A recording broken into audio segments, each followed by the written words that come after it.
pessoal. Esse é o nosso segundo encontro. Hoje nós vamos tratar sobre abertura de empresa, como eu havia dito anteriormente, e nós faremos por parte, por ser um assunto muito extenso. Hoje, por exemplo, nós vamos falar sobre sociedade limitada, ok?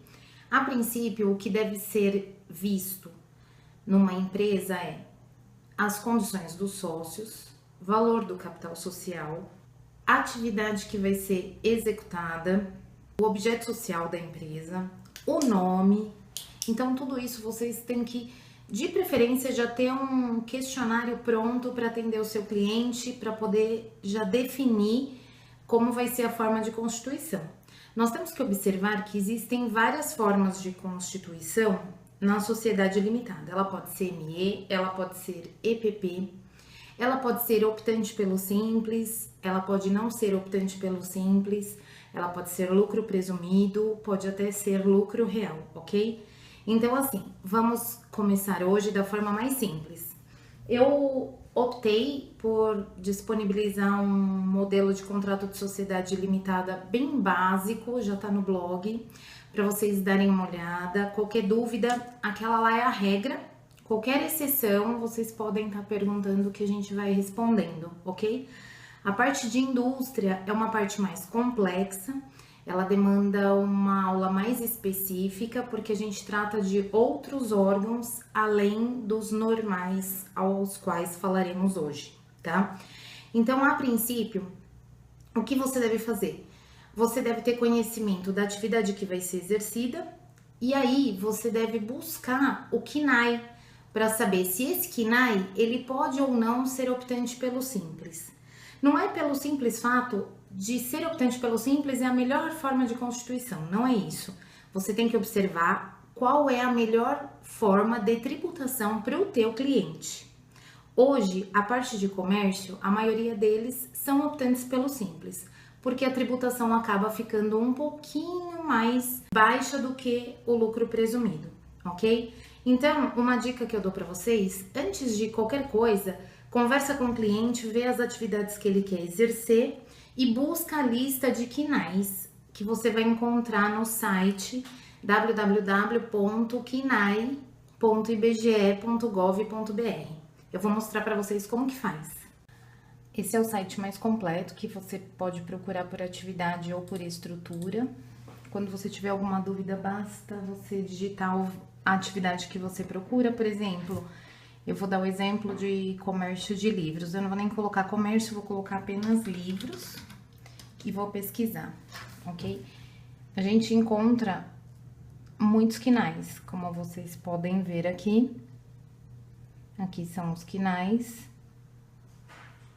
No nosso exemplo, vou usar o comércio varejista de livros. Quando você clica em cima do KNAI, ele vem por estrutura. Vem a parte da hierarquia dele. A seção é G, divisão 47, porque é comércio varejista.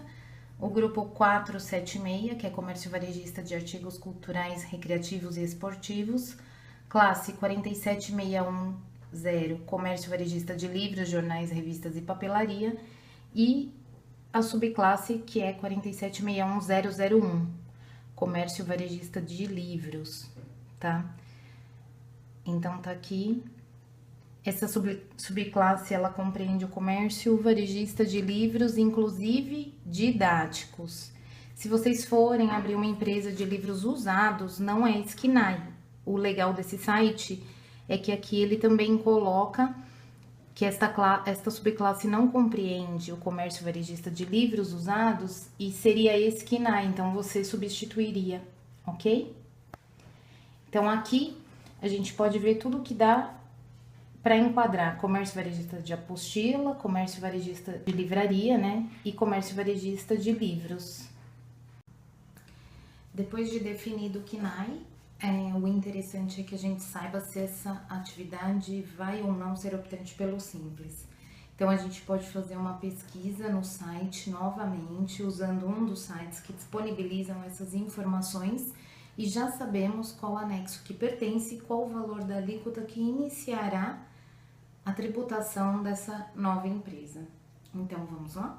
Um site que eu encontrei aqui que pode auxiliar a gente gratuitamente é o KNAI-simples.com.br. Aí aqui você vai digitar o KNAI que você descobriu, no nosso caso é o 4761001, Enter. Ele vai pesquisar, é comércio varejista de livro, ele tá no anexo 1. Se você clicar no KNAI, ele vai aparecer para você tudo que você precisa saber.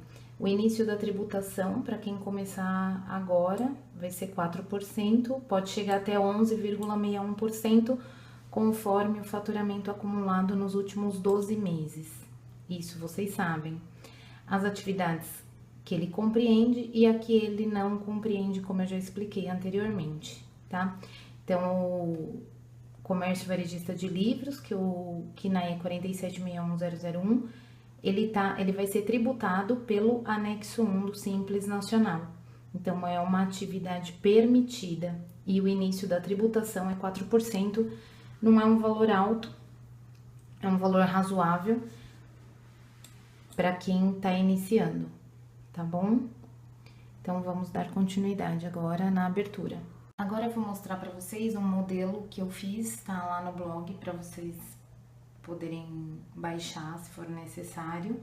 Só um modelo básico de início mesmo, tá? De sociedade empresária limitada. Então, aqui o que a gente fez foi colocar o primeiro sócio como casado. Então, essas informações, elas são necessárias, ok? É importante que você coloque casado, se ele for casado, qual o regime que ele foi casado, ok? É importante essa informação aqui, não é obrigatória, mas é importante para nós. Uma outra coisa que também é importante, não tá aqui, eu vou colocar agora, é a data de expedição, que você pode colocar. Não é uma informação obrigatória, mas é uma informação que vai ser muito útil para nós na hora de preenchermos o documento lá no Via Rápida, no site da Junta Comercial. Lá é obrigatório, tá? Então, não adianta, muita gente coloca lá a data de emissão da CNH, não resolve, ok? Vai dar exigência, vai dar problema para vocês. Então, é muito importante saber a data de emissão do RG, tá? Então, aqui a qualificação dele completa: brasileiro, casado, sob o regime comunhão de parcial de bens, nascido em 11/11/1979, a profissão, RG, emissão da RG, CPF, residente, domiciliado, o endereço sempre completo. Quanto mais completo, melhor para vocês. Até mesmo se houver algum problema, vocês sabem onde encontrá-lo. E aqui no segundo, uma outra sócia, que ela é solteira, nesse caso aqui, essa informação, ela é obrigatória. Então, quando é solteiro, a informação obrigatória da data de nascimento, tá? E aqui a mesma informação para o RG, que é importante a gente saber a data de emissão, tá? É importante a gente saber a data de emissão, não é uma informação obrigatória, não vai dar exigência caso não esteja aqui, mas é uma informação importante pra gente, pra depois não ficar pedindo pra pessoa. Às vezes o pessoal perde assaltada e a gente acaba ficando sem essa informação. Qualificação completa, com endereço completo, e aqui vem a parte que fala do contrato entre eles. Essa é a parte obrigatória, tá? Caso não conste, com certeza dará exigência no processo, tá? Então, na sequência, a gente tem aqui da denominação social e espécie de sociedade. Então, aqui nós colocamos esse nome. A escolha da denominação é do teu cliente. Você só não pode esquecer de refletir o objeto social na denominação. Então, é comércio varejista de livros. Você não pode simplesmente colocar lá comércio varejista limitada. Do que? Você tem que especificar algo lá que conste no seu objeto social, tá? Tem que observar isso porque eu acabei de ter uma exigência num processo agora por conta dessa informação aqui. de não ter colocado como deveria, tá? Então aqui a gente fala da espécie de sociedade, então aqui já vem sendo constituída uma sociedade empresária sob a forma de sociedade limitada, ok? Cláusula segunda da instalação sede e foro, obrigatória. Quanto mais completo aqui, melhor. Quanto menos abreviatura usar aqui também, melhor. O objeto social. Do objeto social aqui eu coloco essa informação para que vocês possam ir lá buscar o KNAI e ver como que ele está. Aqui no nosso exemplo, ele é comércio varejista de livro. Tem um exemplo 2 aqui que eu vou deixar como exemplo 2. Uma coisa mais complexa, certo? No nosso exemplo 1, seria aqui comércio, vou pôr minúsculo, comércio varejista de livros, tá? Esse exemplo 2 é só um exemplo mais complexo, como que deve ser colocado, ok? Sempre detalhar. O interessante é que seja de forma detalhada. Do capital social e sua integralização, essa informação vai depender única e exclusivamente do teu cliente. Então, do que vai ser composto o capital social e se ele foi completamente integralizado. Nesse caso aqui, a gente está usando, como é um comércio varejista de livros, a gente vai usar 80 mil, é um valor razoável para uma locação, instalação, as compras de livros. Creio eu que é um valor razoável para a atividade, tá? Então, vem Tiburcio tem 72 mil cotas, 90%, outra sócia 8 mil cotas, que perfazem 10%, e o total 100%. Essa conta é muito importante na hora de passar para o programa da junta. Se a conta estiver errada lá, não vai conseguir gerar, tá bom? Então, aqui a gente informa que o capital é totalmente integralizado. Se não for integralizado aqui, nós vamos colocar a informação de que ele não foi totalmente integralizado e como e quando será, certo? Prazo do início da sociedade, nossa sociedade inicia nessa data. Da cessão e transferência de cotas, quem tem a preferência para aquisição de cotas sempre é o sócio remanescente. Caso ele não queira, aí sim, você vai poder ofertar a cota para terceiro, tá? Desde que ele esteja de acordo também.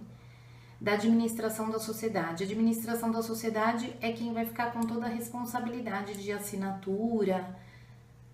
Então, tá aqui, ó, com poderes de atribuição de assinar isoladamente. Nesse caso aqui, a gente está usando o exemplo que só ele assina na empresa. A outra sócia não assina, tá?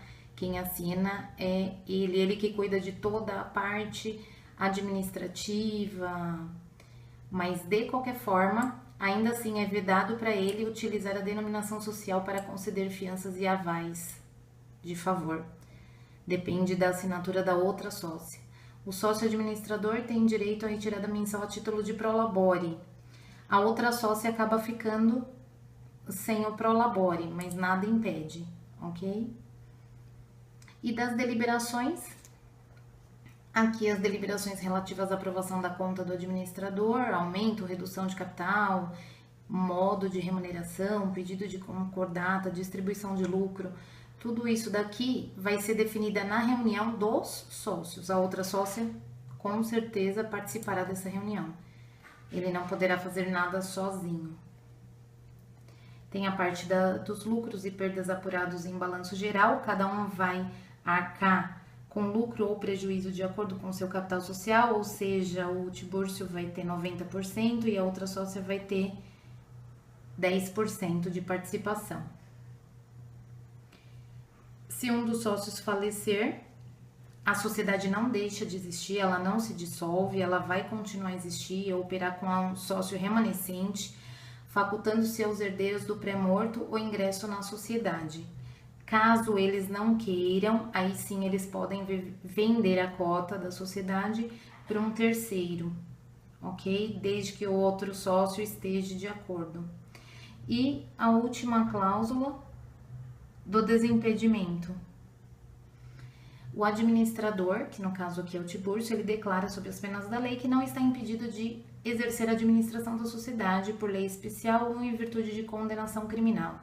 Então, assim, aqui é um exemplo bem simples, um contrato muito tranquilo, que a gente disponibilizou lá no blog para vocês baixarem. Ele tá em doc, vocês podem baixar, fazer alterações que achar necessário, incluir ou tirar alguma cláusula, mas esse aqui é o padrão, realmente é o padrão da sociedade limitada.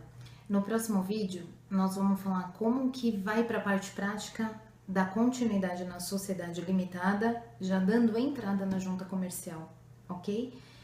Gente, espero que vocês tenham gostado, dá um like aí pra gente, curte a página, comenta, qualquer dúvida é só mandar pra gente, a gente responde, tá bom? No próximo vídeo a gente vai colocar aqui pra vocês como que